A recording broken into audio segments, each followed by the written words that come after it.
What is going on, everybody? Hopefully you're all having a great day. I'm NFE with the Strike Zone. I'm joined by my guy Mazza from the Ford Train Express. I hope you're all ready for another player interview. This time we will have former Major League Baseball player Nelson Figueroa. So hopefully he'll be coming on here shortly. I think he's just running a little bit behind. No worries, though. But shout out to the chat. Make sure you all hit that like button, hit that subscribe button, share this out with anybody you know. I would greatly appreciate it.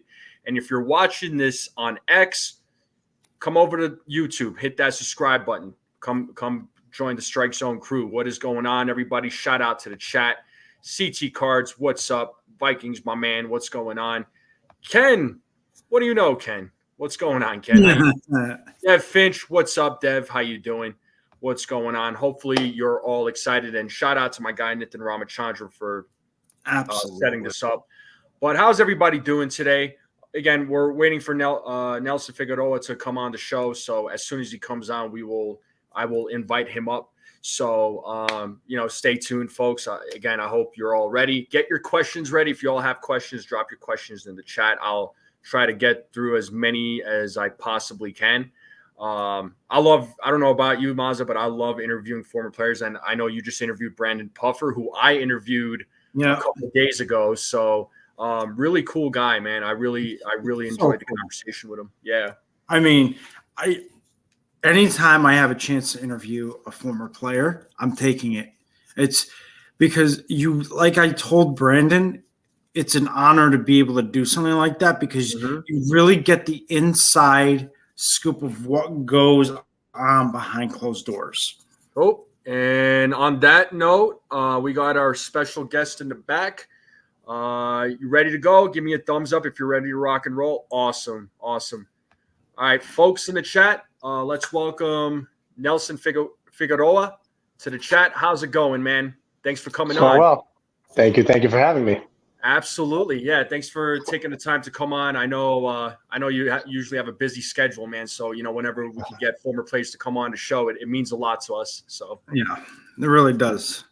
Appreciate it. Yeah. So I got to ask, because I know you were born in Brooklyn, and I got to know what part of Brooklyn. Coney Island. Coney Island. All right. Yeah. Wow. Yes. Oh, Coney Island. That was like my Coney. I've got a special place in my heart for Coney Island, being that I also grew up in New York and I went to school by there. Special. Everybody should. Everybody should. You got to experience Coney Island at least once. Yeah, absolutely. I still have family in Brooklyn, so Brooklyn's it's a good time. It's a good time. So. Definitely got to go ride the Cyclone. Absolutely. Yeah, that thing is still standing, man. So it ain't. Oh yeah. I think it's the only wooden roller coaster.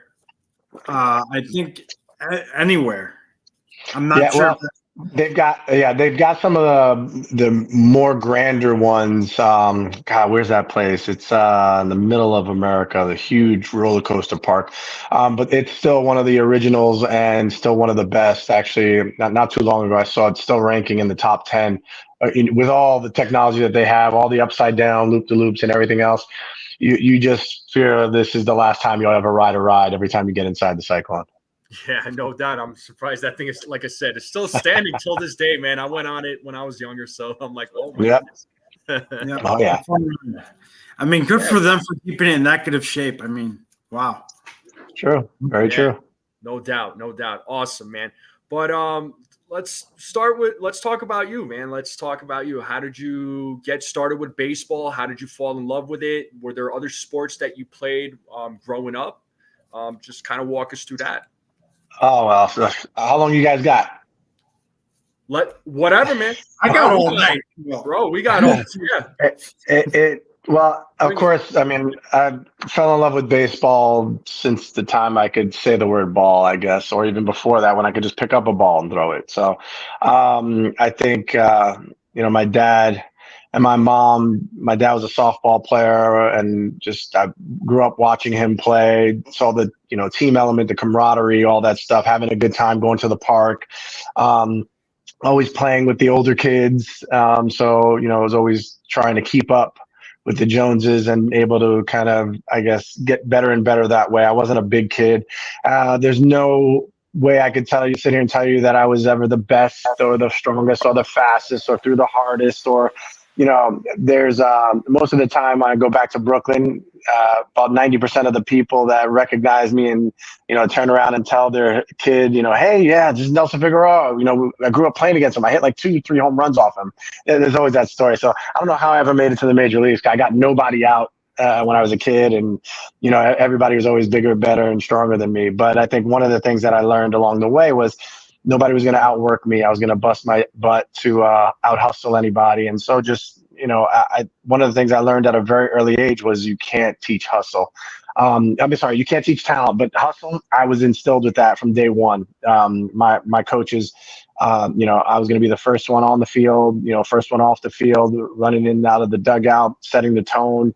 One of those never say die type attitudes. And then I kind of grew into that spirit, was able to start throwing the ball harder and harder. So I always had a good arm. But I mean, when you're coming out of high school and you're weighing $125, it's not really impressing the scouts no matter how hard you throw. So I wound up going to a small Division III school up in Boston called Brandeis University in Waltham, Massachusetts. I got the opportunity to play right away, where all the Big East schools that I went and visited said, we'll see if by your junior year you kind of can crack the rotation. Brandeis is going to give me the opportunity right away. They like what they saw, what I was able to do, how I was able to mix my pitches. The head coach was Pete Varney, who was a former major league catcher. So I had a pretty good inkling. He knew what the hell he was talking about. And I went in there with the expectation that I was going to go Division III and play every day and just have fun with it, play out my baseball career and see what happens. I didn't realize all the steps. I didn't realize how the impossibility of what was to happen at the time. I just thought, every time somebody asked me what I was going to do when I grew up, when I graduated, I was playing baseball. That's all I was going to do. And I just thought that was it, right? And isn't that for everybody? So played at Division III college, was doing well there. I got to play against the head coach at Suffolk University, who wound up becoming the pitching coach for the Wareham Gatemen.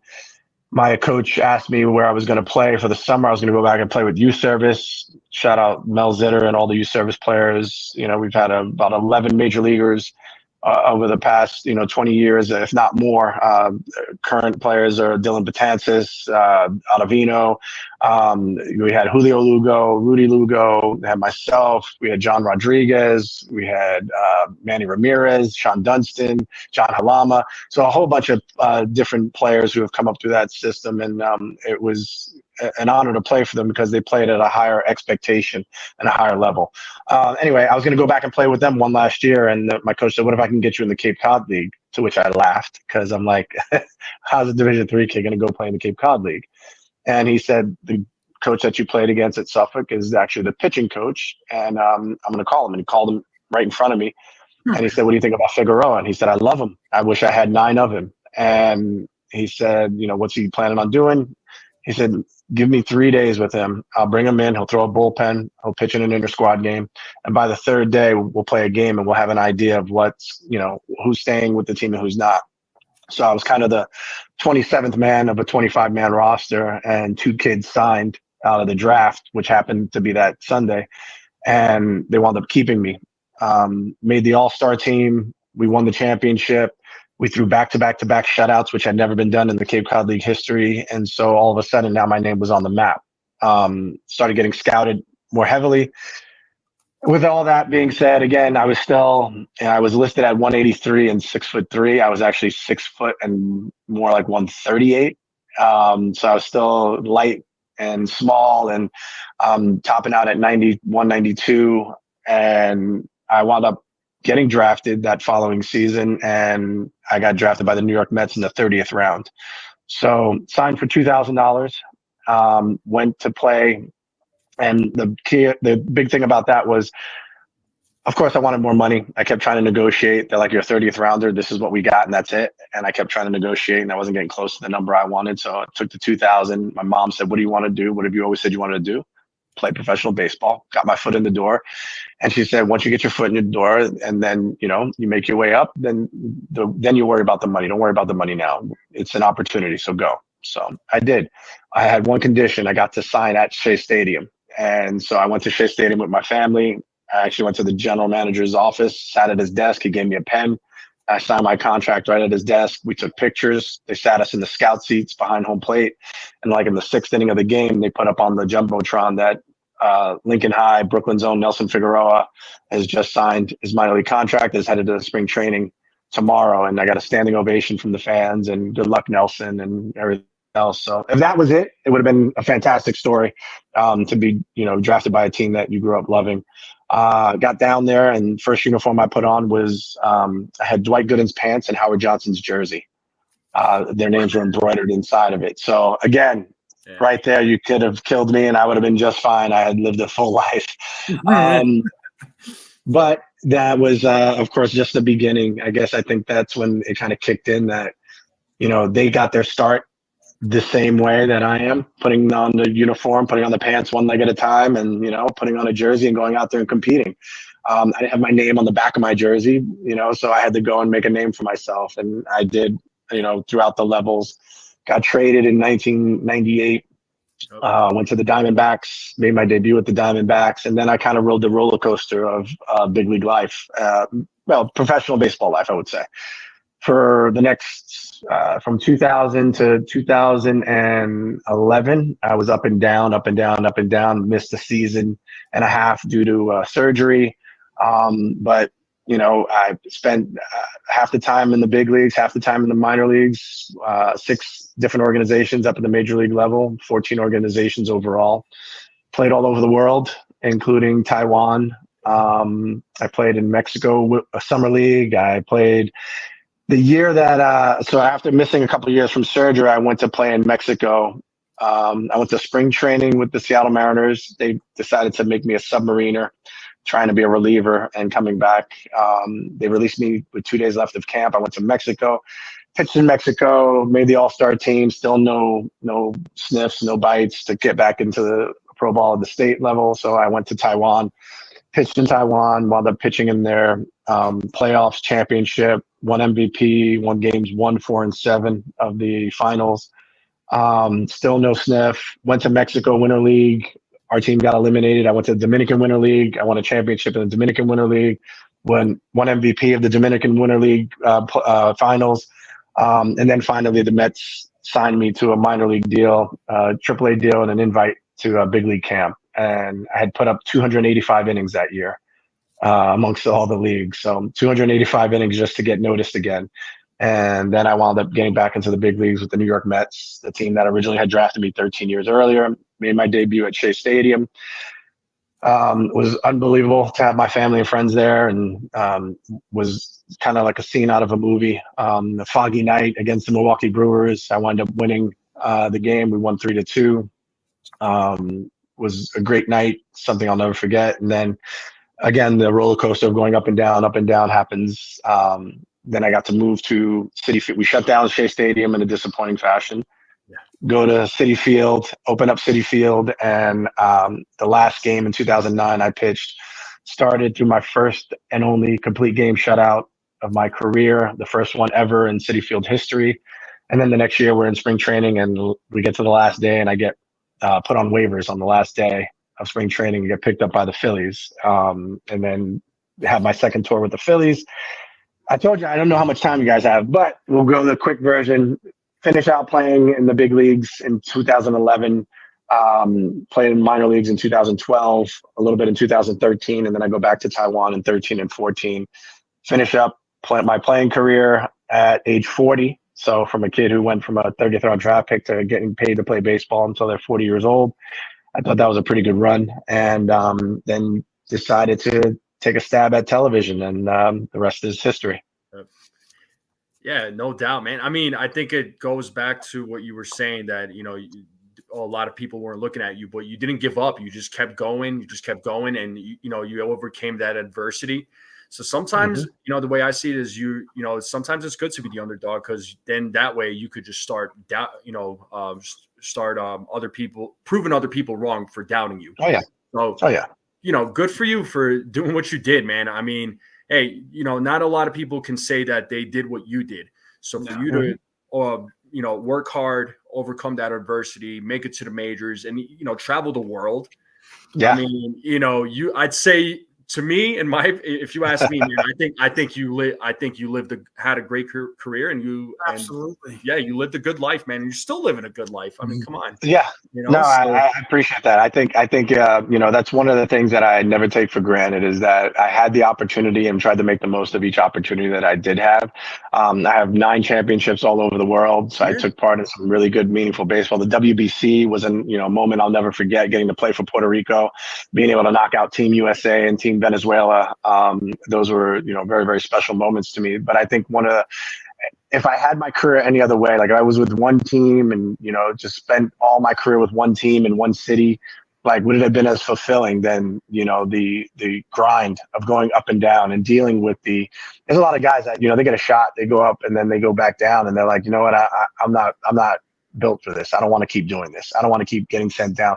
It takes a lot to, take a loss, take it on the chin, and then be able to say, hey, I got to come back better than before. I got to continue to grow. I got to continue to evolve. Like the game continues on. There's nobody that's going to stay on top forever. And so when you do get knocked down, how do you get back up? It's something that I preach to all my kids that I train, it's never, you don't want to be too high and too low, but at the same time, always knowing that hopefully this isn't the best game that you've ever pitched.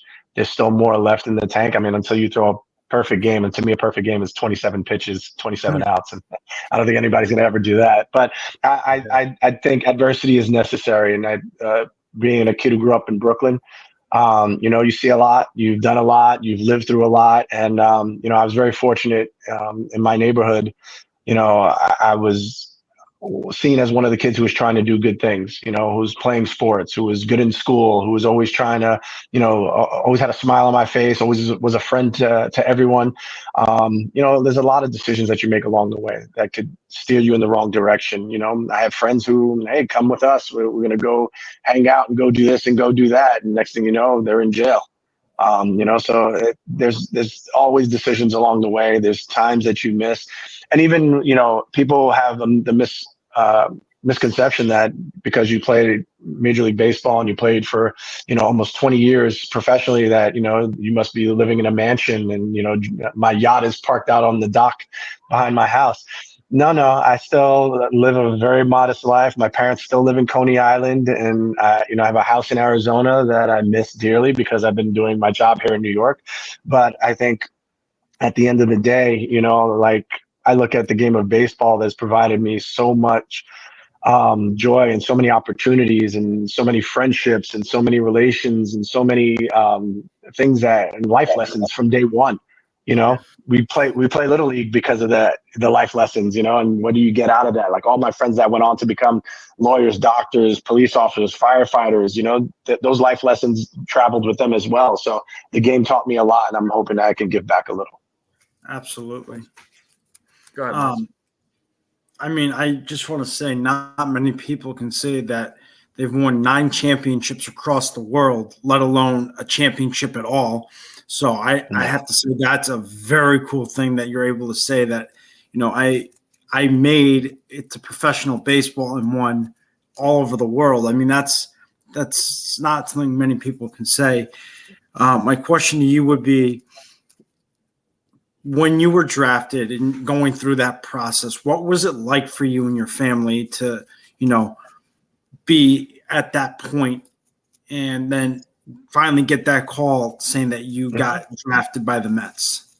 Oh, it was highly stressful because I think leading up to the draft, I was getting a lot of phone calls from different organizations asking, when would you sign? How much would it take to sign you? And my answer was very simple. The sooner the better. And whatever the round gets, the average of whatever the round gets is what I want. I'm not a greedy person. I'm not going to sit out for more money. I'm not going to make it a big negotiation process. I want the opportunity to go play ball, and get to the big leagues as soon as I can. So I had about 6 phone calls from different teams saying that they were going to draft me within the first 10 rounds. And after the first day is over, there was nothing. Back in my day, because I can say that now, back in my day, literally because of the expansion teams and everything else that were coming, like the Marlins and the Rockies. So back in my day, we had 100 rounds. Like they just kept drafting people. If you wanted to keep drafting, everybody else would pass. That one team could keep drafting as many people as they wanted until the draft was over, because it was up to them to go and sign these kids and then pay these kids. That was if they had the budget to do it, go ahead. So I think that's one of the things that when it came to having the opportunity to play baseball and getting drafted, the draft is always it's a lottery, right? You're looking for that golden ticket. You think the guy that was drafted in the first pick in my draft. So my draft, I had me, AJ Burnett, Aaron Rowan. The first kid was Ryan. Oh my God, I can't think of his last name. He was a shortstop, 18 years old, out of high school. He was the biggest player his high school had ever seen, and his high school was all he knew. His town was all he knew. He got out of his town and played minor league ball for 1 year, and he hated baseball. They didn't know that. They thought this kid was a can't-miss shortstop of the future, and they signed him to a big signing bonus, and turned out he hated baseball. He lasted a year and a half and had to pay back most of his signing bonus because he didn't really want to play. So you go and look at it that way, and then you look at the kid who was a 30th round draft pick and winds up having a 19-year professional career.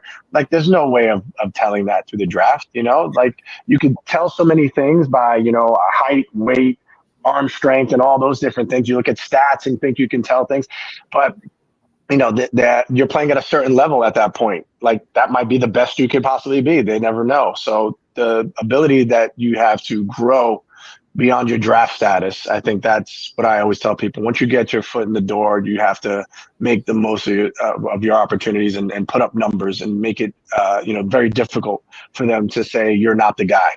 Yeah. So I know you had 2 stints in Philadelphia. Yeah.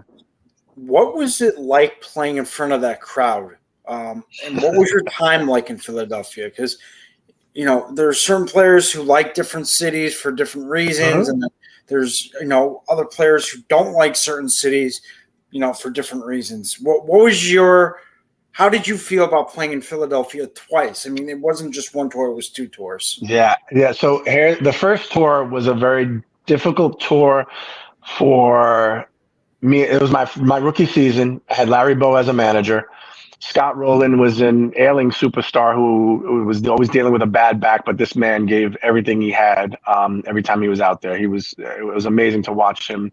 He's the best third baseman that I played with, and I did play with David Wright as well. But Scott Rowland was just, it was every highlight play was just a routine play for him. He was supposed to make that play. He never thought otherwise, and he was just a tremendous leader. Like, he was very quiet, didn't rah-rah. He just went out there and led by example, and he was an unbelievable player to watch.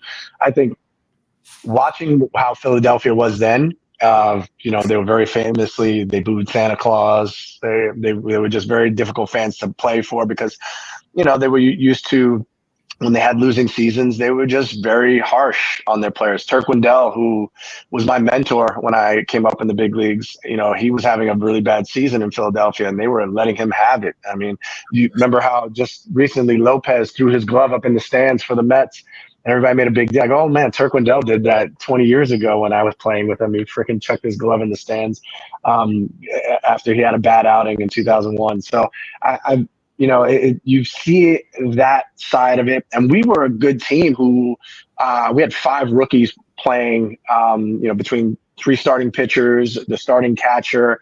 Jeremy Rollins had just came up to the big leagues and, knocked down the door. Basically, he wasn't playing even at that level in AAA when he got called up, but they gave him the job over Desi Relaford, and he was just phenomenal from there on out. So we had a really good team, a really good mix of younger and older players. Our superstar players like Pat Burrell, Scott Rowland, Bobby Abreu they just led us. We wound up finishing 2 games out of first place behind the Braves, who the Braves had just rattled off 12 straight Eastern Division titles. So nobody thought that we were going to be able to do anything like that. We came that close, and we finished up in second place. So the fans were very appreciative of our efforts. The fans were great with me because I was my workman-like mentality. I went out there and I spoke the truth. If I had a bad game, I said I had a bad game. I took ownership of what I did wrong and said I would be better next time. I would bust my ass to make sure I was better. And those were my interviews because I spoke from the heart. I knew that every pitch I threw, every bad outing I had could be my last. And I didn't want it to be that way, but I also wasn't going to hide behind buzzwords like, oh, my mechanics were off. Oh, I wasn't feeling well. No, you know what? I gave it what I had today. It wasn't good enough. I'll be better next time. But the contrast from 2001 to 2010 when I was there, it was night and day. They had won a World Series. They had been to another World Series. They had, when I get introduced opening day in a Philly uniform, they're getting their National League championship rings from the previous year, and to hear that crowd going crazy in the new ballpark as well. And it was just a different feeling. I remember when I landed and I'm at the airport, and there's a couple of Phillies fans who recognized me and they were like, "Oh, welcome back." And I said, "Yeah, it's going to be a little bit different this time." And the guy's like, "You have no idea. Like, we love this team. We love this team." So the energy was there in a different way. That ballpark was small, very intimate. Like, you're in the bullpen and the fans are right on top of you. So, when I was always a guy that was good with the fans, I talked with a lot of the fans. I was able to carry a conversation with them. I signed a lot of autographs. I felt like that was my responsibility as a big leaguer, was to, make that relationship work with the fans. And, there's a lot of players who don't do that stuff. They don't want to do those things. But I felt like anybody that wants my autograph is going to get my autograph, because one day nobody's going to really care that they got my autograph or need it. So until it signs a check, right? I think that's what it was for me. The second time around, Philly was phenomenal. The fans were intense, but what comes with that, right, is the expectation of a winner. Absolutely. So when they went through those 4 years of being the cream of the crop, and then all of a sudden it fell off, it got hard again to play in Philly. And then, ownership went out and made their moves, and now it looks like the Phillies are back. Yeah, Phillies are on a roll this year, man. They're absolutely killing it. And, I had no doubt that they were going to play well. I didn't think that they would – I'll be honest, I didn't think they would be in first place in the NL East. I thought, the Braves, just because of who, obviously their team, but now their star player is out for the season, which is, sad. You don't – huge loss. Yeah, it's a huge loss for them. So, and I know JT Realmuto is going to have knee surgery. So, that's a loss. I don't want to say a big loss, but it's a loss. That's a huge loss. I mean, you got to remember that the catcher is the quarterback of that team, and there's really nobody better than JT Realmuto when it comes to both hitting and defensive catching. I think the Mets really missed the boat on having an opportunity to sign him, and they let him go to a division rival. And you look at the catchers that the Mets have had in the meantime, and you're like, oh, well, they saved some money because they got a guy who could maybe give you the offensive production in McCann, and that never worked out. He was a backup guy for a reason. And he would surprise people because he would, swing first, second pitch, hit a couple of home runs, and like, oh man, he hit 7 home runs and 90 at bats. Let's extrapolate that. If he had 600 at bats, he'd hit like 43 home runs. No, he wouldn't. They'd figure out the hole in his swing, and they would care about him having at bats, and they would pitch him differently. So that's what wound up happening. So I think, that's the beauty of baseball is no matter what you think, the game is not played on paper. You could put together the best roster in the world, and chemistry comes into play. I think of the Padres a few years ago went out and they traded all around baseball, and they got together 8 guys who were in the All-Star game like the previous season. And you thought, wow, they really did what they were, something special here. Those guys hated each other. They never got along. They didn't know anything about each other. That's one of the things, is that you build this camaraderie, you build the relationship and the chemistry because you go through the battles, right? You go through the ups and downs. So you need to kind of keep a core that understands that and can talk about that, can have a beer with the next guy and say, man, I remember when I was struggling too, keep your head up. The fans will love you again. Just keep your head up. Just don't say anything in the media. Don't thumbs down. We saw how that worked out. There's ways to handle things like that. And I think the more and more that you have a core that understands that, then they're able to deal with the ups and downs. The media, we don't make it easy on on players. We don't. I mean, it's poor Jorge Lopez, who, we just saw what happened with him.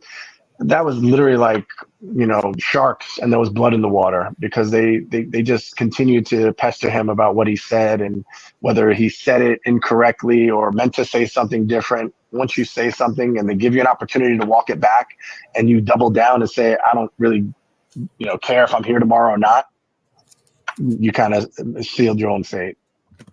Yeah. And and especially with New York media, they'll eat you alive. They'll eat any player. Oh, yeah.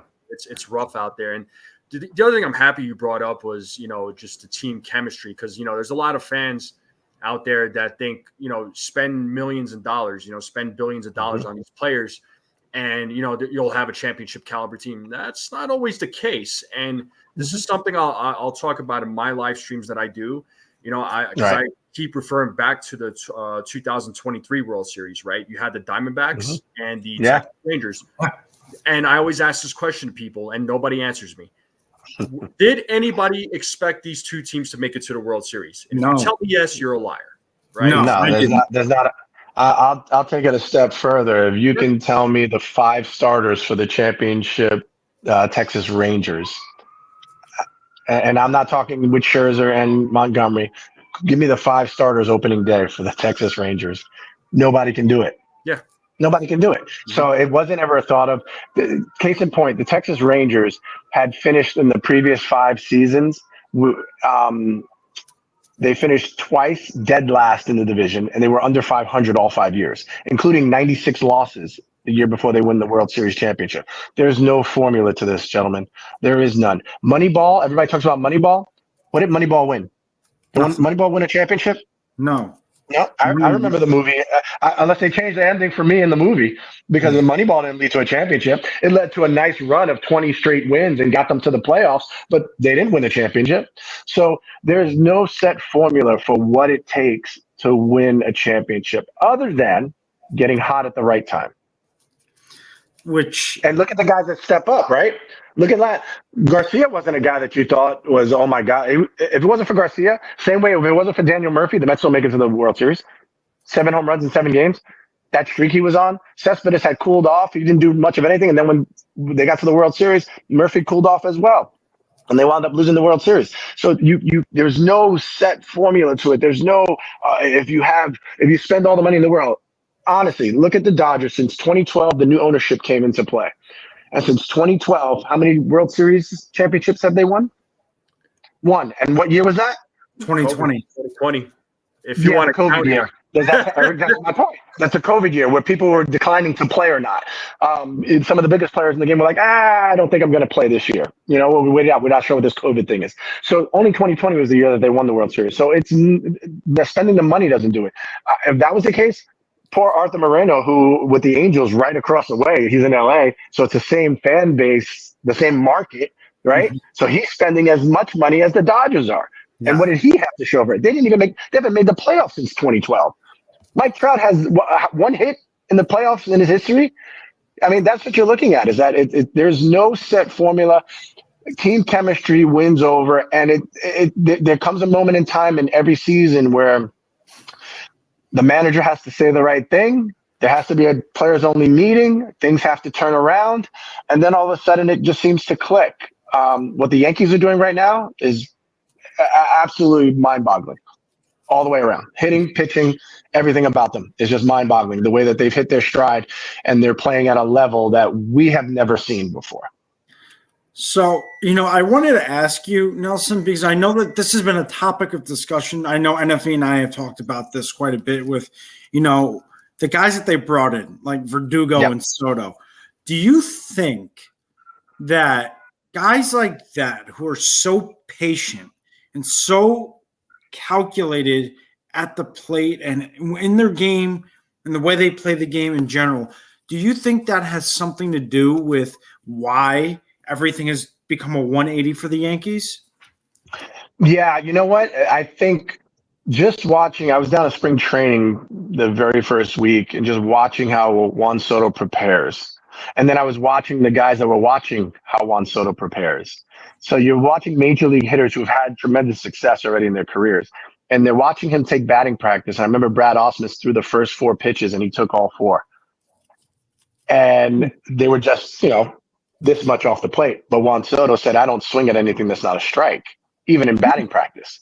He doesn't throw away and just flick at a ball and just see if he can hit that ball. No, he knows what his zone is, and he stays to it. Brad Ausmus, afterwards, I had asked him, I was like, man, what's that like? He's like, it's going to be a long season. It's one of those things where you watch his approach, and it seems to rub off, because you can't tell me it's not palpable that there's a calm about every single one of these hitters now that there wasn't last year. Like, it looked like everybody was trying to hit a 5-run home run every swing last year when Judge was out of the lineup. Everybody was trying to be the guy to make up for it. We kept saying, oh, well, they got those veterans right there in the middle with Stanton and Rizzo and Torres. They're going to be able to carry the load. Those 3 should at least be able to combine to give you some Judge-like numbers, right? And it wasn't even close. So now you look at it this year, and even when Juan Soto was out, yeah, they lost 2 out of 3 to the Dodgers, sure. But it wasn't Aaron Judge's fault, that's for sure. I mean, Stanton tore the cover off the ball as well. I think when you look at this team now, even if it's – and it doesn't seem like much, right? Say a guy takes 1 more pitch per at-bat. Doesn't seem like a lot. But that 3 times through the lineup against a starter, that's 27 pitches. When starting pitchers are only going 85 pitches, there's 27 balls in there that guys are normally swinging at, chasing. Even that approach changes, and then you got a guy like Juan Soto who he isn't, and I was surprised about this, he isn't the leader in pitches per plate appearances in baseball. He isn't. He's not even, I don't think, in the top 10. But it just feels like his at-bats are just every time a 3-2 count, right? Really right. And he's not going to chase very often. He's not going to extend the strike zone. He's not going to swing and miss at a lot of pitches. His bat to ball skills are unbelievable. And I think having that protection, listen, he's had some big hitters behind him before. He had Bryce Harper. He had Harper. He had Tatis. Machado, Tatis, all those guys. He's had big hitters behind him before, but never like this guy. And we're talking about him today on the show about Aaron Judge and what he's done since the first month of the season. If he had just that average Aaron Judge month of the season, what would his numbers look like right now? They'd have to stop the season and ban him for some reason, because his numbers would be absolutely ridiculous. You're talking about a guy who's already had 25 home runs and almost 70 RBIs, and we're not even close to the All-Star break. That's insane. Yeah, it's changed everything. It's changed everything for the Yankees, and I think that is the calm that when you put superstars together, like I said before, on the other side of it with the Padres, they were so concerned about, even the Padres last year. Everybody wanted their $300 million deal, and you can't pay everybody $300 million. They tried to. They tried to keep paying guys money, and they knew Juan Soto was going to be the next one up, and they knew they weren't going to be able to afford it, but they tried to maximize 2 years with Juan Soto should help us get to the promised land. And it didn't. It got them to the playoffs, but it didn't get them further than that. You look at what he has done for this Yankee lineup now, and I mean, it's just every single night he is must-see TV. He comes through in the clutch. He'll take that walk if they give it to him. I think one of the things that he said from spring training that he has adhered to was, they said, what do you think about the 1-2 punch of you and Judge? And he said, I think it's going to be either 2 walks or 2 gappers. It's up to the pitcher to decide. I wanted to put this out too, because Soto, being as patient as he is, can also go to the opposite field. Oh, gosh. Verdugo's the same way. Yep. Both of them. Does that change the dynamic of a lineup when you have 2 guys, one coming from your rival and one coming from, a National League team, already has a ring under his belt? Mm-hmm. Being able to spray the ball all fields, does that rub off on other guys?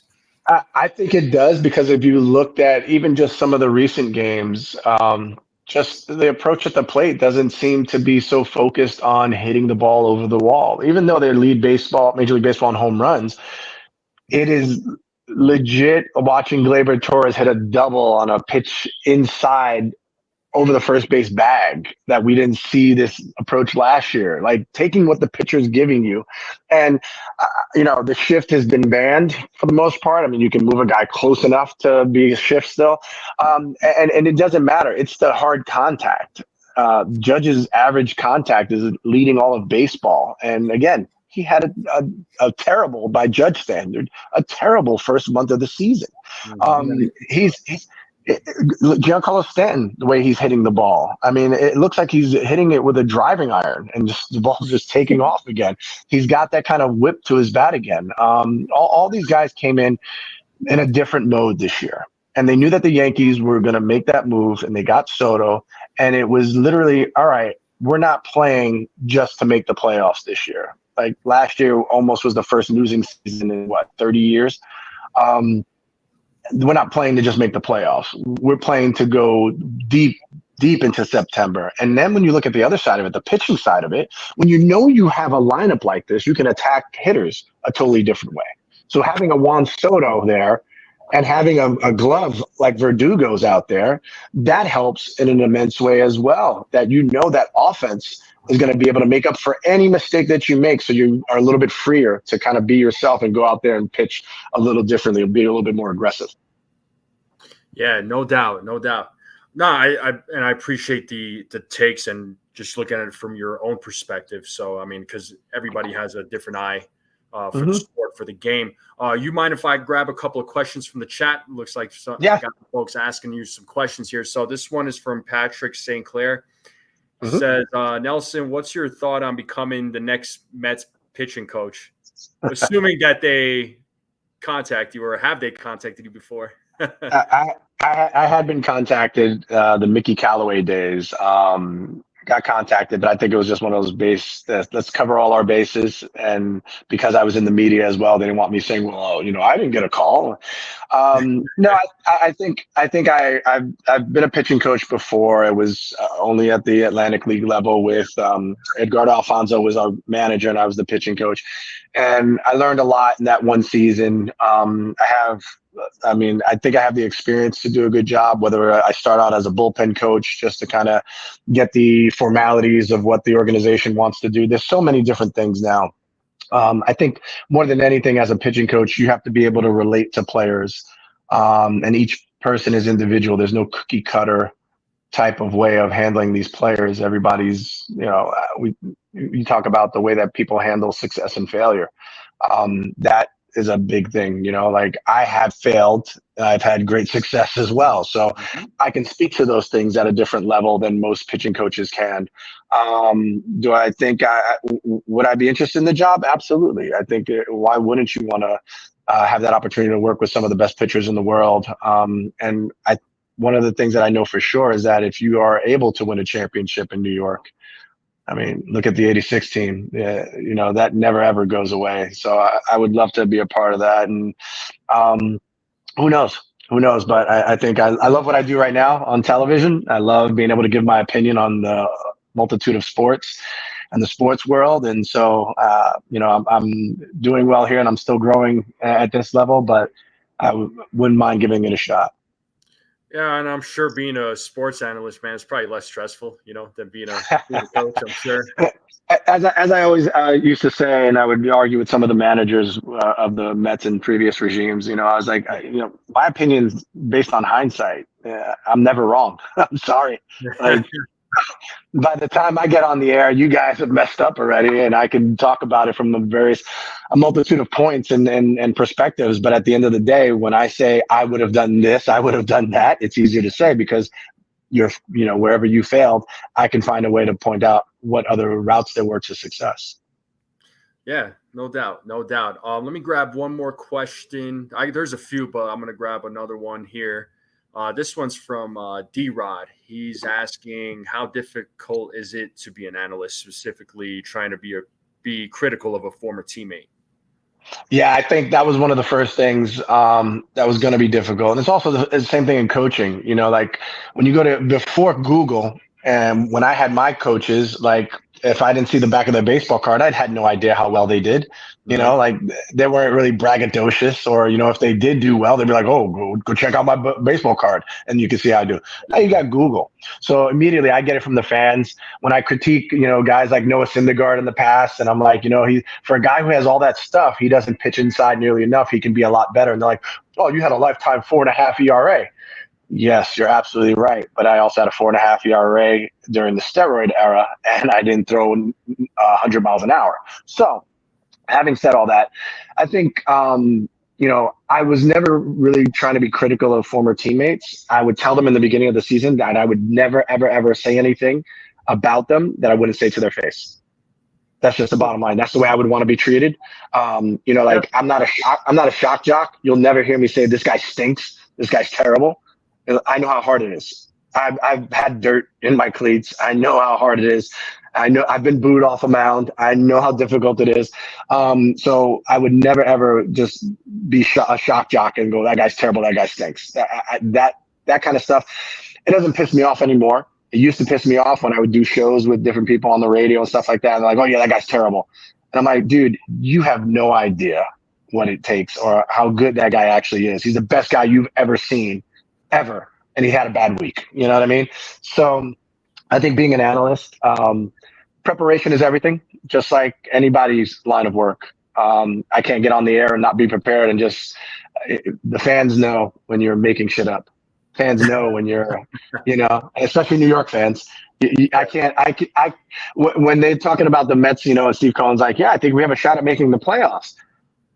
Until you get to 500, don't talk to me about making playoffs. Like that's cute, but that's cute. But everybody else is getting better as well, and guys are getting healthy, and all those different things that come into it. So I think for me, it's, you know, I like to try and keep it real, but at the same time, I've got to go and look at the numbers and crunch the numbers and be able to formulate an argument, even if it's not something I really feel. I learn every day. Going back and forth with Mark Malusis, you know, who he looks at it from a different perspective. He's got, you know, 25 years in the game inside sports talk radio, at every position. So the same way that I went from, you know, the college level, minor leagues, major leagues, all over the world, different teams, different levels, he's done that in the world of sports. So he's been a producer, an AP, you know, he's been a guy behind the scenes. He's been a guy right now. He's, you know, the face of Pix 11 Sports. You know, you see him every night on the news with us, and then our show on Channel 11 at 7:00 at night, every weeknight. So it's a fun thing to do, and everyone's entitled to their opinions, and I welcome anybody, especially on social media. You've got an opinion, you want to have a conversation, let's have a conversation. Yeah, and you know, it's funny, fans are, as you know, New York fans especially, like they are so critical of players. It's like the emotions are like very high and low. It's like if the team is winning, oh my God, this team's the best. These guys are the best. If the team loses, forget it. They're the worst players on the planet. It's like, cool. You go out there and play. Let's see how well you can do. We do fantasy camp. Just real quick, I do fantasy camp with the Mets. Yeah. And so when we do fantasy camp, you always get guys, you know, the average age is about 53 years old. You know, these guys, they played baseball before, you know, they played in high school, and they get out there and they go play now. And even just a little pop fly, you know, all of a sudden they're turning around in circles. They drop the ball. They make an error. They throw the ball away. And I look at them and I'm like, how many times have you yelled at the TV? You got to be kidding me. I make that play every day. Easy. My back pocket, this, that, and the other thing. I said, it's not as easy as it looks. Can you imagine magnifying it by 48,000 people screaming and yelling? You know, the pressure of a big league game, the lights and everything else. I said, it's a different thing when you have that third deck of a stadium. And all those fans, you know, it's energy. I love the fact that, you know, I try to always convert whatever noise that the fans are giving me, you know, convert that into energy, whether it's, you know, boos. I don't know. Like I was a kid too, you know, like there's people who boo senselessly because somebody else is booing. They don't even know why they boo these days. They follow along, you know, like they don't even know. Like the guy last night, it was our saving grace, when 2 for 4 hits the game-winning home run, strikes out his first at bat, and some guy boos, and everybody's booing him now. So I don't put too much onus in that. And I think that's what most professional athletes have to get over. The one thing that you always hear about that really also chaps me is oh, they get paid too much money to be striking out like that. Or they get paid too much. So does the other guy. Like the other guys are getting paid a lot of money too. So it's a battle every single day to be able to go out there and the best hitters nowadays are batting 250. And that's crazy to think about. The days of batting 300. Listen, the information that they have, the data, the way that they're shifting, the way that they're playing defense makes it more and more difficult for these guys to get hits. I mean, literally guys like Lucas Duda, Curtis Granderson, they got run out of the game because they were dead pull hitters who, when they got shifted on, they went from batting close to 300 because they could hit the ball hard enough to get it through the hole to batting 180. And there was nothing that they could do about it because that was their bread and butter, was to pull the ball out of the ballpark. Now, if they're hitting an outside pitch on the ground, it's an easy out. So the game has evolved and will continue to evolve, and people have to figure out how to find ways to continue to be the best in the world. Yeah, the game has evolved, like you said. There's been a lot of changes to the game, especially when you this commissioner has changed baseball like never before. There's 8 things that he has done. And I mean, I implore anybody who's listening and watching, go take a look at his initial as soon as he got into baseball and became the commissioner, how many things have changed since he's come into power, and things that we never thought we'd ever see, like the universal DH. Basically getting rid of the National League and a hitting pitcher. Now, we talk about banning the shift. That's another thing. The 18-inch bases, can't run over the catcher, can't break up a double play. No three. Every pitcher has to throw to 3 hitters. That's another thing. I mean, the pitch clock. I mean, keep going. Like, there's so many things that the game has totally changed since the day that he stepped foot into that office as the new commissioner of baseball. And, some people like it, some people hate it. I'm not a huge fan of the pitch clock. I think it's, a forced way of playing baseball. And it makes the style very cookie cutter. There's no, it used to be, hey, this guy's a slow pitcher, this guy, a hitter who likes to take his time, all that stuff it's the beauty of the game. It's what you kind of sit back and learn. Like when you're doing impressions of a guy's batting stance, right? You're not hurrying up and getting back in the box. No, you used to go out and do the Darryl Strawberry and wave the bat and give the high leg kick and then take a swing, walk around the box. All those things are gone. And as a fan, I don't know how you guys feel, but I go to the ballpark. By the time I get to the ballpark, if I go now after working until 7:30, the game starts at 7:10. By the time I get to the ballpark, it's already in almost the 4th or 5th inning. Oh, man. I'm glad you brought that up. Again, that's something that I talked about as a fan, right? I could go to a game, right? And let's just say it's the 4th inning of that game. Because of how much this game is being sped up, I could go to the concessions, get some food. By the time I come back, it's the 6th or 7th inning. I'm like, Absolutely. What happened? I just spent like a boatload of money on these tickets to come watch a game. And this game is almost over because I spent 2 innings waiting to get food. Like it's ridiculous. I had said, and it was funny because you want to see how much the almighty dollar plays into this. When they first started last year, I gave it a month, and sure enough, they changed the beer sales where they used to stop at the 7th inning stretch. They changed it to the 8th inning because they were losing out on money. There was no time to have that 3rd beer in the game. You try to have a beer every 3 innings, and now you're sending people home after 8 innings and they're still having that buzz because they had to hurry up and chug down a beer because the game's almost over. So I think that's one of the things that I don't like it. I get it. I understand it. But I think it's like when you go to play golf and there's a ranger there that says, hey, you know what? Speed it up a little bit. Pace of play, right? So the ranger lets you know, but that doesn't force me to freaking hurry up and take my swing in 8 seconds or less. I mean, could you imagine playing golf like that? It would be a disaster. I think golf would cease to exist at that point, honestly. So, it's a good point because you brought up the universal DH, and I wanted your thoughts on that, Nelson. What do you think of the universal DH? Are you a fan of it? I mean, are you like? How do you feel on it? Because I know when the National League pitchers used to hit, there was strategy to it, but now that universal DH is implement it, it kind of takes some of that strategy out. What's your take on that? So everywhere I played internationally, it was a DH league anyway, right? And so I think what that does for a pitcher is that it helps you focus on what you're paid to do, and that's just pitch.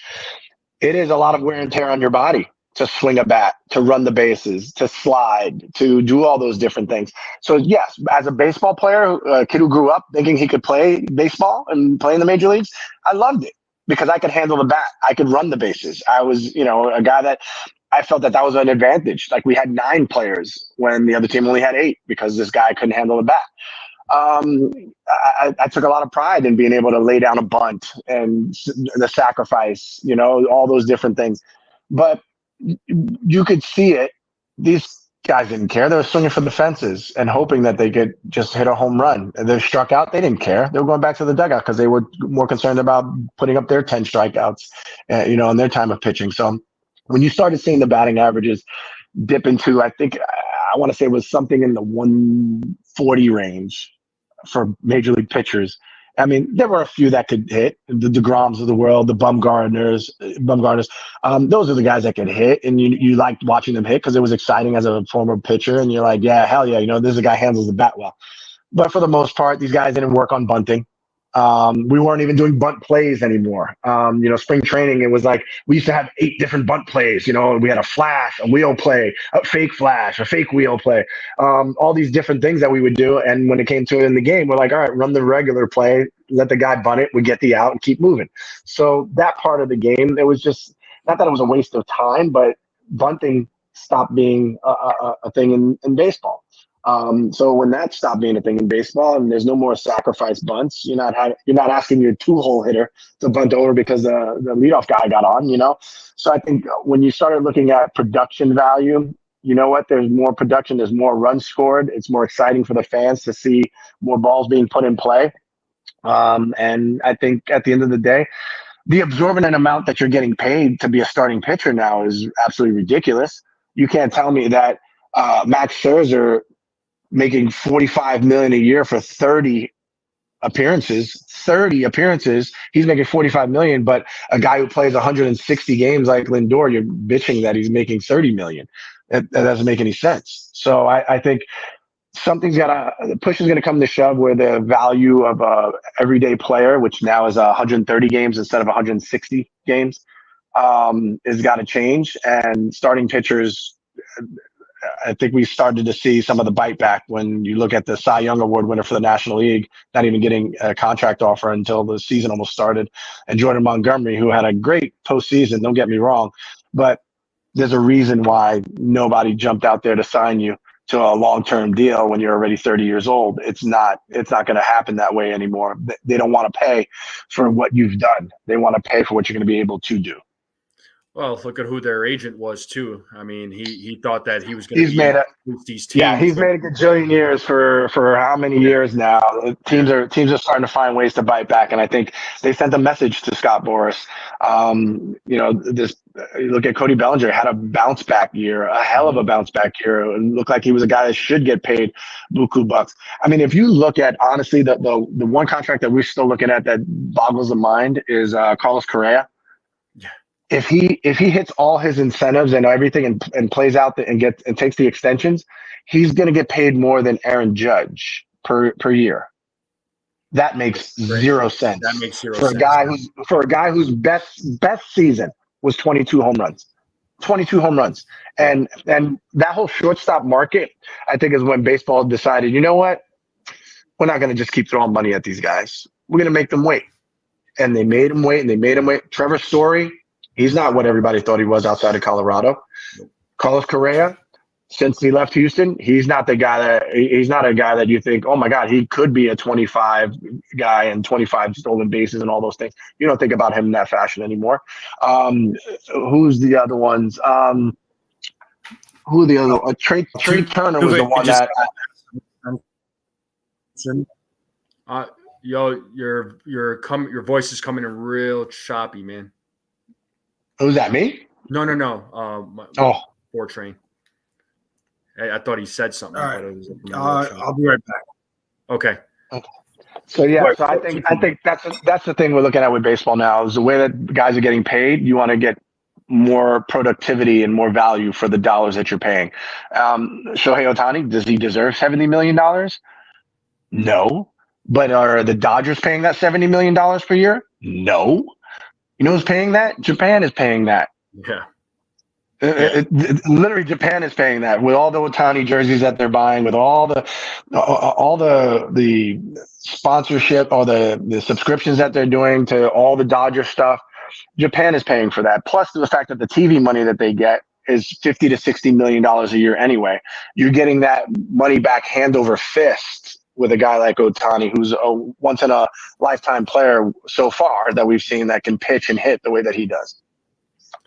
Yeah, absolutely, man. No, like I said, solid takes. I mean, but you have very valid points, and I agree with all of it. I mean, you're not wrong with a lot of. I mean, you've been in the game, you get it. So it's like you see everything, and especially I'm sure you see more, especially as an analyst too, right? I mean, yeah, no, and I think that's one of the things I looking at it from. I mean, we know.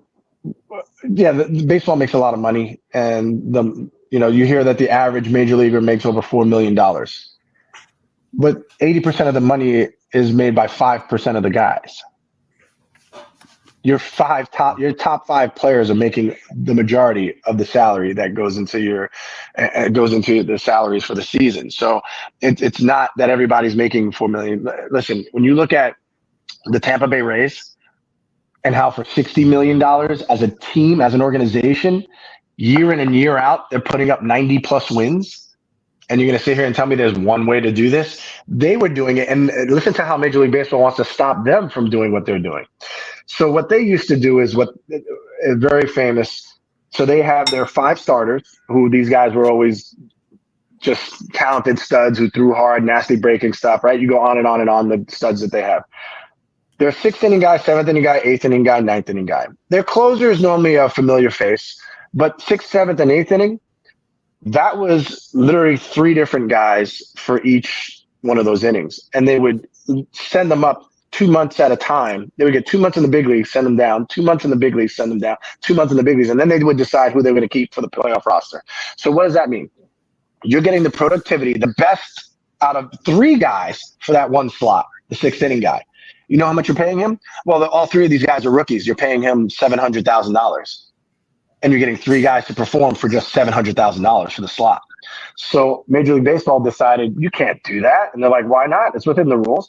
Okay, so now what they did was you can't send these guys down more than 2 times in a season without then exposing them to waivers. So you have to kind of wait until they're not performing well when you decide to send them down, so that nobody picks them up. Where before, the guy could have a 2 ERA and he's going down to the minor leagues. You're wondering why. Well, there's a guy who just got healthy. He's going to come up and pitch for that in that same slot. It's only $700,000. 6th inning guy, 7th inning guy, 8th inning guy, all $700,000. Now you're wondering why these guys are the absolute studs up and down. Their lineup, you can't name their lineup. You couldn't name 5 guys in their lineup at any time throughout the last 10 years. You couldn't name 5 guys in that lineup. And it's crazy to think that every year that they had a guy who led the team in home runs, they got rid of him. Whether they traded him or they released him, we couldn't figure it out. Guy hit 31 home runs with him. Next year, gone. Blake Snell, Cy Young, all that stuff, gone. Chris Archer, one of the best in baseball, gone. Trade him off to Pittsburgh, and you never heard of him again. All these different guys. Tampa Bay is just they're smarter than most of us, but at the end of the day, how many World Series have they won? None. None. And another prime example of that would be Matt Garza. Think about that. Matt Garza and James Fields. Oh God, yes. Yep. No, they've done it. They've done it for years and years and years. And you look up, and honestly, like I remember every time you see them in the playoffs, and you hear their closer, and this guy's got 100-mile-an-hour fastball with a nasty slider and an unhittable this, that, the other thing, and you're like, I've never even heard of this guy. He wasn't on the team until August. Really? How do you do that? So they draft well, they develop well, and they literally have these guys all buying into, we are going to win this thing together. $63 million somehow, where that is literally 2 guys on the Yankees roster. judging somebody else.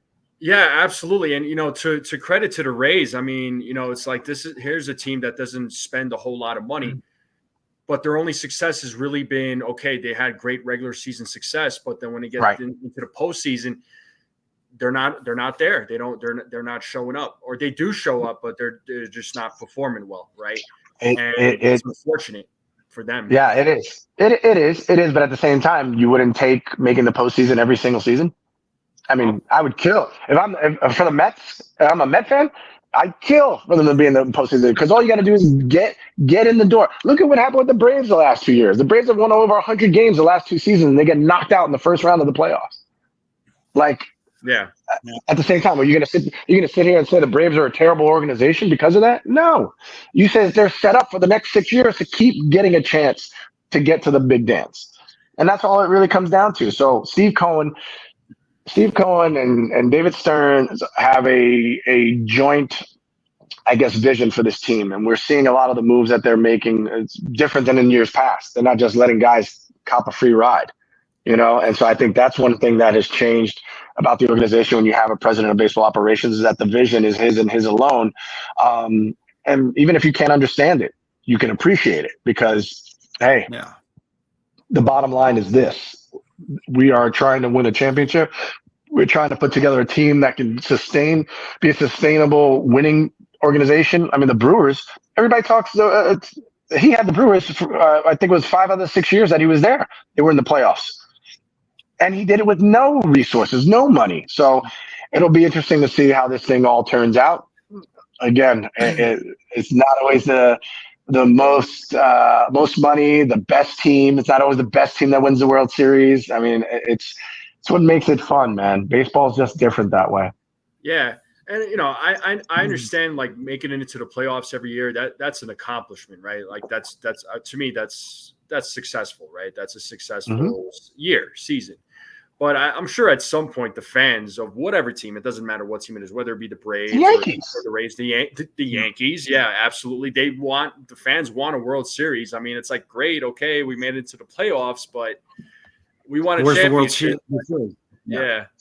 So when I argue with Yankee fans, they always talk about the 27 rings, right? And 22 of those rings happened before you were ever born or ever thought of. So that's my first argument. Okay, that's your grandfather's Yankees. Let's stop the noise. Now we talk about the dynasty that they had in the 90s. That was phenomenal, right? That was unbelievable to watch because every year it was the gold standard. And the other thing that they did, remember, whoever was the best pitcher and best hitter from whatever team they were in, and they were going to be a free agent, they were going to be Yankees. That's how the Yankees retooled. They retooled. They had the core 4, and then everything else was built with superstars around them who bought into the pinstripes, no beards, and going out and kicking ass. And that's what they did throughout the back end of the 90s. Now, you go past that, and they're not even the most successful team in their own division. I mean, honestly, like the Boston Red Sox, 3 times over as many championships than the Yankees have. So you look at how many times that the Yankees, the expectation always for the Yankees to be in it. And by in it, we're not talking about the playoffs, in it in the World Series. And when they don't make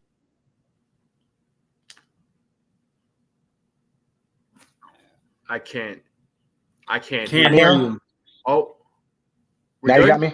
We got you now. We got you now. Yeah. Yeah.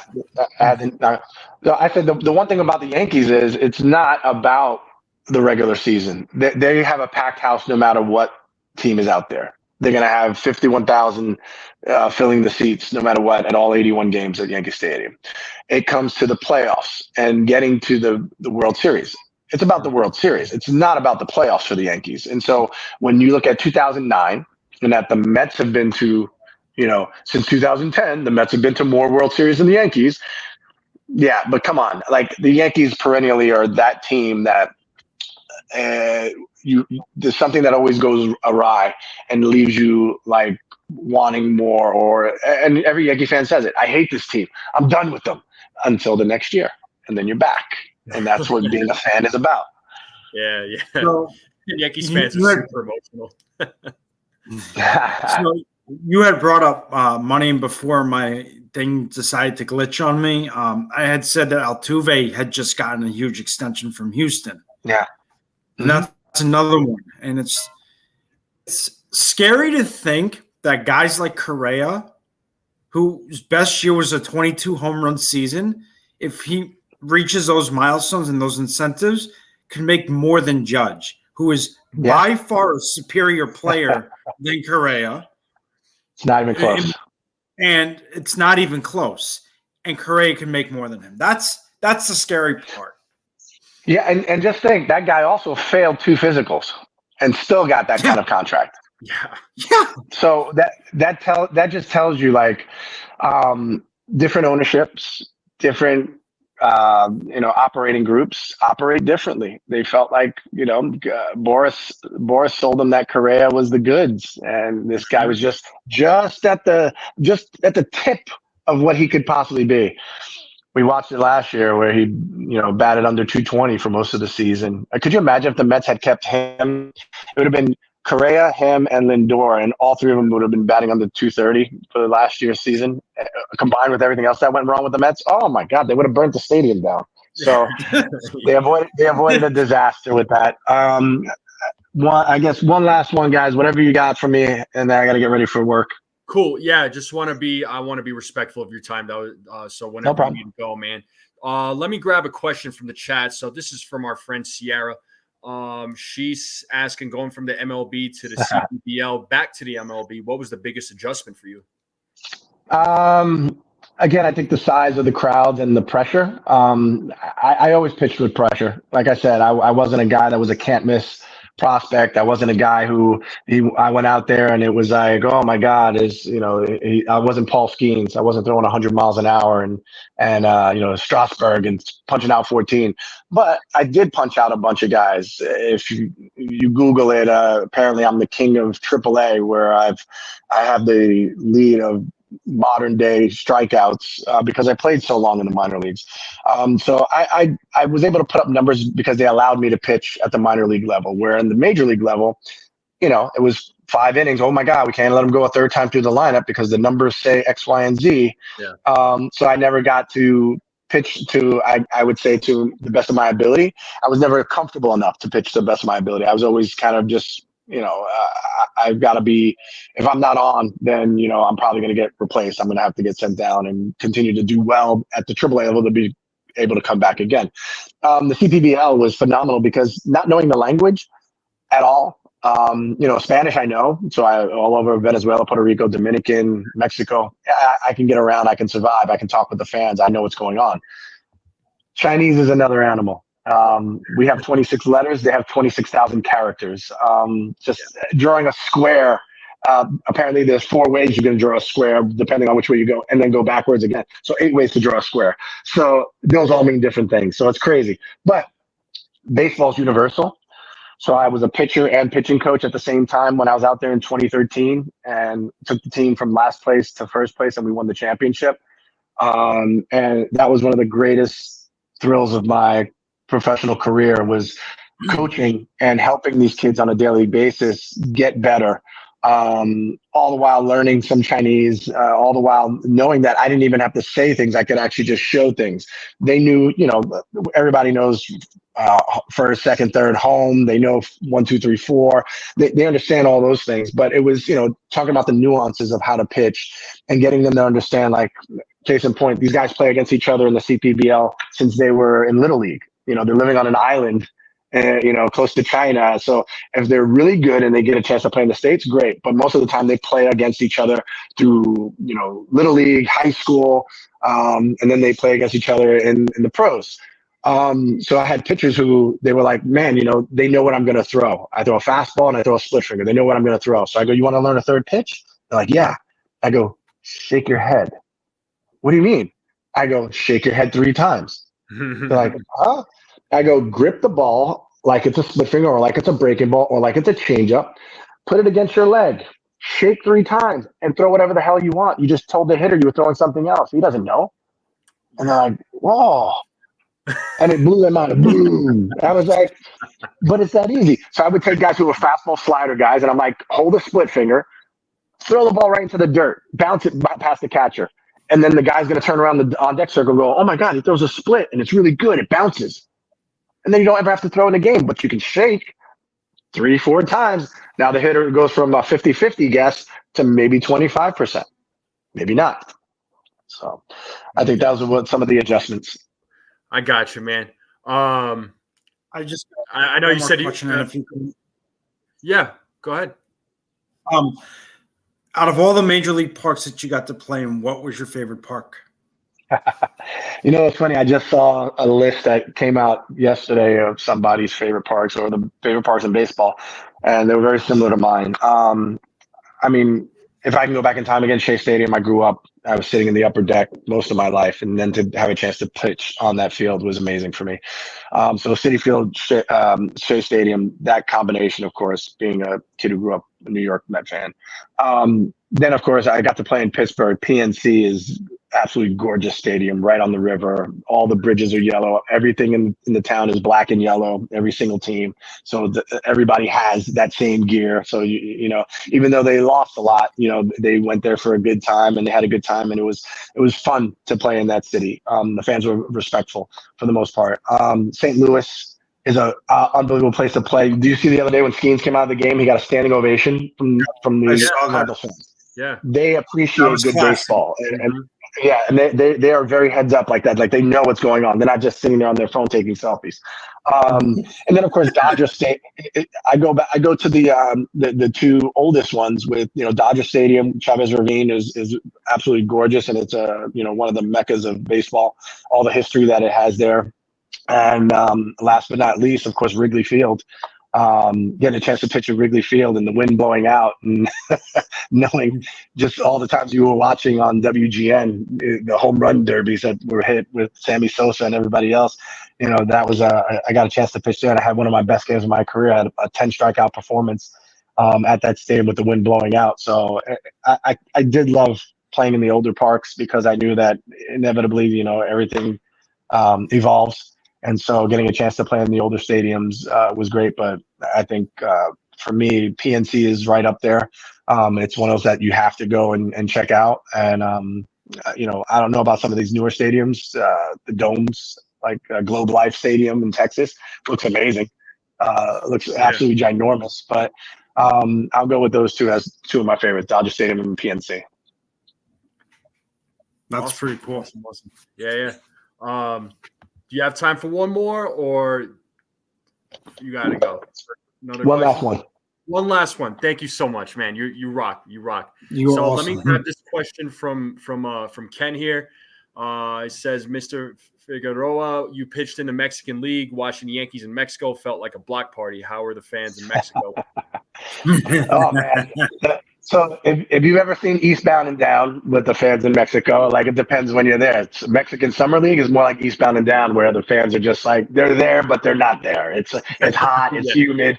They're going through something. It's a place to go to drink and socialize, but there's a ball game going on as well. So depending on the fan base and how much they're into it, it's a fantastic time.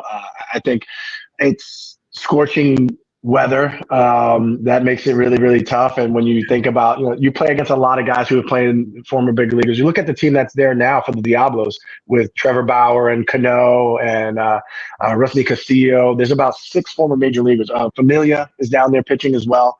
Mm-hmm. So they get some good talent that plays down there. They pay well as well compared to like independent leagues.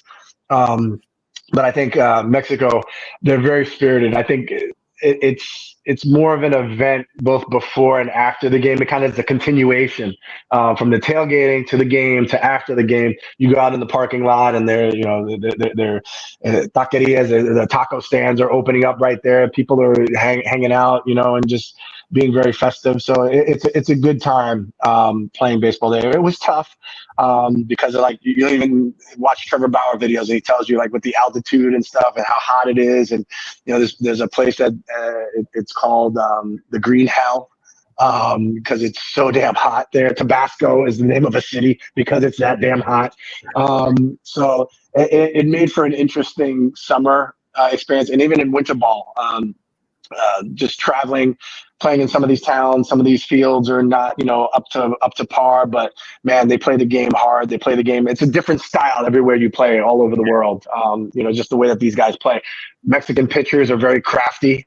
They know how to throw a lot of good breaking balls. They don't necessarily overpower people. So I learned how to throw some of my breaking pitches differently in Mexico. I learned my fork ball, perfected my fork ball out in Taiwan.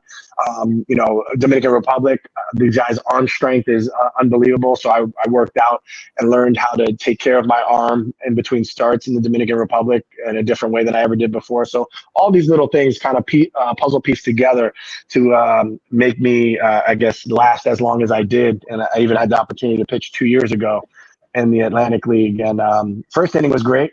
And then after my bubble was bursted in the second inning on a 3-run home run, I realized I was a 48-year-old man trying to get some kids out, and it made it a little more difficult. Yeah, no doubt, man. No doubt. Anything else you want to add to the conversation or to the chat? Any last words before we? No, well, hopefully not last words, but I want to thank you guys. Thank you guys for the opportunity. It's always fun to talk baseball. It's always fun to talk sports and get to know you guys a little bit better and see how you guys think. I think that's the beauty of baseball. There's no one right way to hold a baseball, throw a baseball, or think about baseball. So hopefully some of the things I said made you think a little bit. You go on to the Googly and look up some different things in different ways, and you realize that it's a beautiful game. And although it's frustrating and the fans get frustrated, players, we get frustrated too. We don't like losing. We don't like being in slumps. Even Brandon Nimmo, it doesn't smile, 100% of the time. So I think that's one of the things is enjoy the game, enjoy teaching the game of baseball to your loved ones, whether it's your son, your nephew, your cousin. I think that builds family values as well. Things that you learn from the game of baseball from when you were a kid, you can use those to be a better father, a better brother, and a better husband.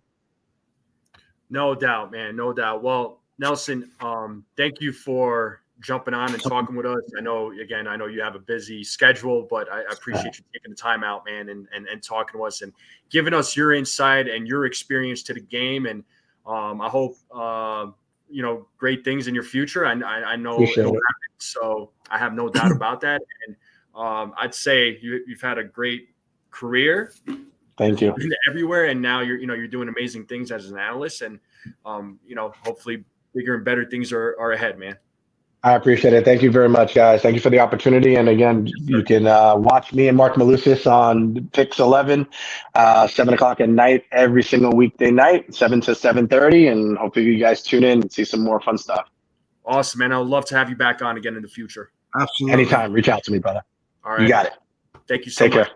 All right. Take care. Bye-bye. Cool. All righty, folks. Well, I hope you all enjoyed that interview. That was an awesome interview. That was a lot of fun. Sorry I could not get to all of the questions. It's just you can tell he was so passionate. He's busy. Yeah, he is busy. But at least we got him on for a little over an hour, which I'm very happy about that because it was funny. He's like, how much time do you guys have? I'm like, bring it on. Like, I don't care, man. You want to go 2 hours? We'll go 2 hours. So, most of all, we got to thank Nathan because Nathan and his team are rock stars. Yeah, Nathan and his team are amazing. They are always working around the clock. I mean, Nathan, again, with everything that he's going through, but he's still putting in the work. I've never seen a team work harder than that.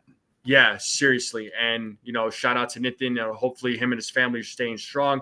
I hope you all enjoyed this interview. I know I did. I know, again, Nelson brought a lot to the table, but you can tell he was ready to talk, man. And he talked plenty, and which I appreciate because he understands the game. I mean, he understands the sport. He understands the game. We went a lot of different avenues. So, he knows the ins and outs. He knows the ins and outs. So, I mean, when somebody who's an expert in that field, you pick their brain. Yeah. You just sit there and listen, soak it all in, soak it all in. So, I enjoy these player interviews because you get a different insight yeah, they're great. But folks, yeah, thank you for tuning in again. I'm sorry I couldn't get to all the questions. It's just obviously you can tell he has a lot to say, and he wanted to give insight to all of us. He wanted to spread that knowledge on the sport and the game. So, I'll love to have him on again. I definitely enjoyed it. Hopefully, again, the chat enjoyed it, and Maz, I hope you liked it too, man. So, dude, that was awesome. I had a great time. I mean, just hearing what he brought in the sense of not just here in the States, but all around the world. It was just so interesting, and how each culture celebrates the game of baseball. I think that was so interesting. Yeah, no doubt, man. It's just, the game, I mean, the sport is celebrated and it's watched differently all over, man, wherever the game is being played. Everybody, folks have a different approach to the sport. I mean, U.S. has a different approach. China has a different approach. Japan, Korea, freaking Puerto Rico, Mexico, the Dominican Republic, all of Venezuela. We could keep going, but it's really interesting, and I love it, man. I love it, and I love the different perspectives, the different cultures of the game, because that's what makes the sport great, and that's what makes sport great in general, man. It's so insightful, and it's really good information, because now we, as content creators and fans, get to hear the other side of what actually goes on. Yeah, exactly. And it's just like, again, it's just great to have like these former ball players come on and talk to us. So I'll love to have him on again. And, my next player interview, I have one coming up next Wednesday. And that is going to be with former MLB player Alex Cintron. So that'll be interesting. Yeah, that'll be interesting. I'm excited for that interview as well. So, and we'll see if there's any more before that, because that's a strong possibility the way Nitin and his team are working. But Nitin and his team are rock stars, so there's no taking that away from them. Yeah, for sure. And CT Cards, he's saying that every time you guys do one of these, I learn something new. Well, cool. That's awesome. I hope that's everybody awesome, man. something. So, but folks, I will close. I am going to close it out. I will start a pregame. I'm going to have a pregame. It'll probably be about a half hour or so, because I do have something going on this evening. So I do have to kind of cut it short. But I will start a pregame. Let me just close this out. Give me like 5 minutes, and then we will get the pregame going. I know the lineup is out. I know there were some other moves that went down. But we'll talk about it and talk score predictions, food. You all know the drill. You all join. Yeah, we'll go off the rails a little bit. Yeah, we'll go off the rails a little bit. We'll talk about D-Rod's closet and all that. So, whatever else. But folks in the chat, I'll see you in 5 minutes. Thank you all for tuning in. Tune in for the pregame. We'll be back here very shortly. And we're out.